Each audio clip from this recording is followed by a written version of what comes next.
to Sunday Synth Chat. Welcome to 2023.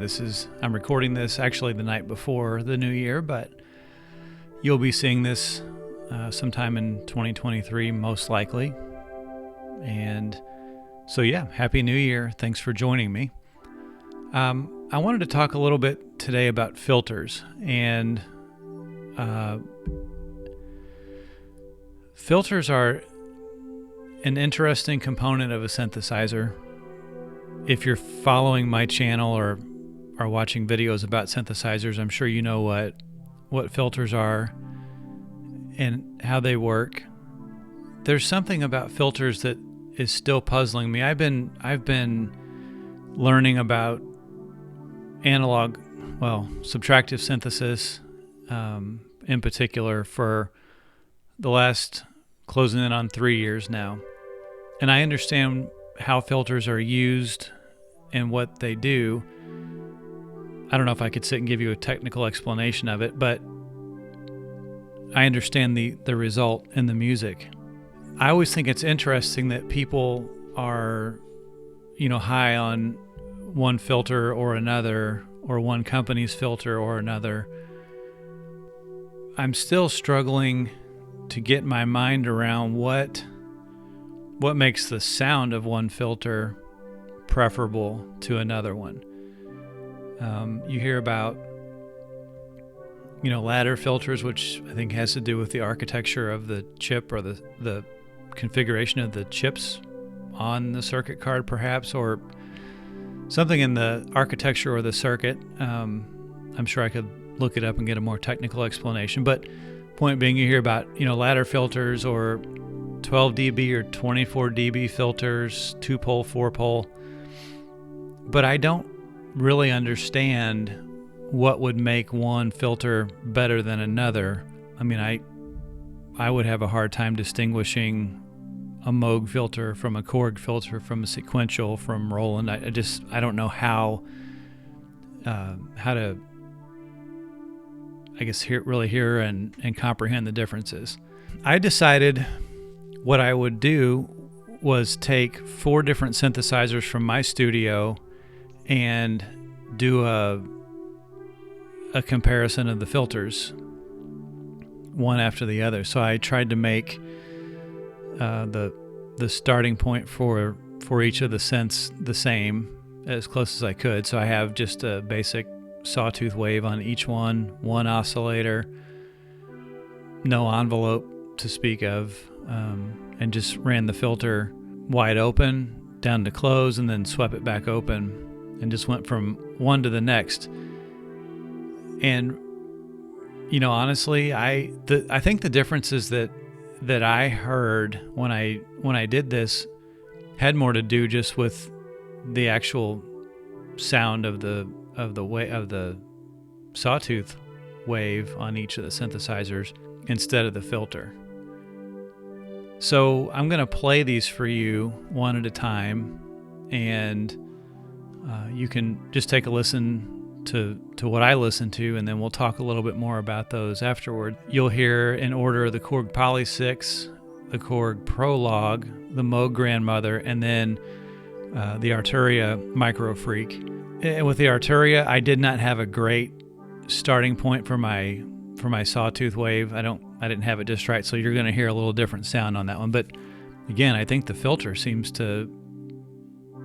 I just can't tell any difference from one filter to another. So let me play these for you, and then when we're done with that, I'll come back and kind of give you some thoughts I have about filters.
So now that I've done this experiment, again, I had trouble hearing very much difference in the filter itself from one to the other. And again, I think the differences that I do hear are just down to the differences in the synthesizers themselves. And I will say, like on the Polysix, the sound does not get as bright as it does on the others. I don't know if that's a byproduct of the filter, or if it's the age or the voice chips, or I don't know what it would be that would cause that. But that was one thing I was wondering about, was you can't get the cutoff. I mean, it's open as much as it'll go, but it does not get as bright as what it does on the other synths. So then I started thinking about, well,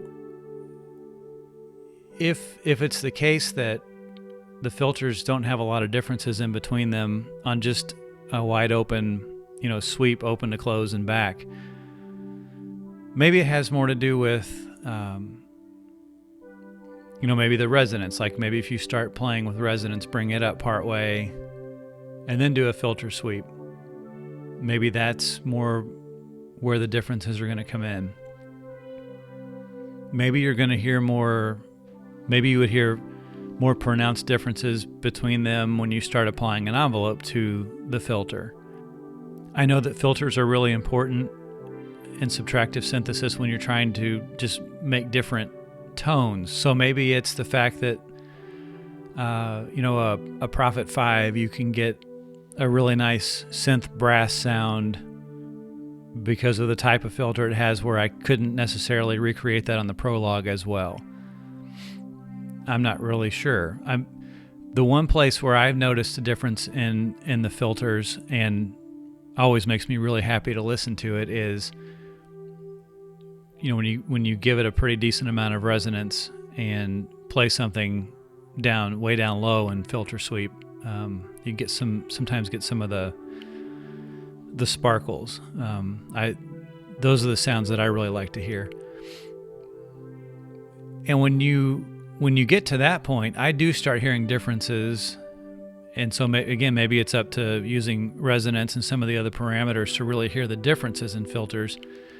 But some of them will get closer to self-oscillating, I think earlier than other ones will, if that's making any sense. Some of them seem like they can stand more resonance before they start self-oscillating. At any rate, yeah, filters are interesting. I mean, they're critical. They're useful. They're another great way to just express yourself through sound. But yeah, I still am trying to figure out what makes one filter preferable to another. Like, if what would your perfect synthesizer be? Would you want, I don't know. I don't know what the answer is. Would you want a mini Moog, for example, with a filter from a Prophet 5? Would that even make a difference? I don't know. So anyway, I've taken a lot of time to say all sort of the same thing, but that's just that I don't necessarily understand what would cause one filter to be better or different than another. So I'm wide open to hearing your thoughts and your comments on this. I know people watching this channel will have some opinions on this, so I'd love to hear those. So I appreciate you sticking around for this video, for this little chat. Again, Happy New Year. Welcome to 2023. I hope that you have a fantastic year. I hope things go very well for you this year. Keep making music, keep learning. Those are a couple of my goals. I've got some projects in the works that I'm really excited about, and those are some things that I hope to accomplish this year, get them wrapped up and move on to whatever the next project's going to be. So again, I just am so thankful that you chose to stop by and spend some time here. Thanks for all the support in this past year, all the encouragement. I hope that we've had some good conversation and that you've been encouraged as well. I look forward to this new year with you. If you haven't had a chance to subscribe to the channel, I'd love to have you be a part of our group here. So thanks again for watching, and we'll see you in the next one.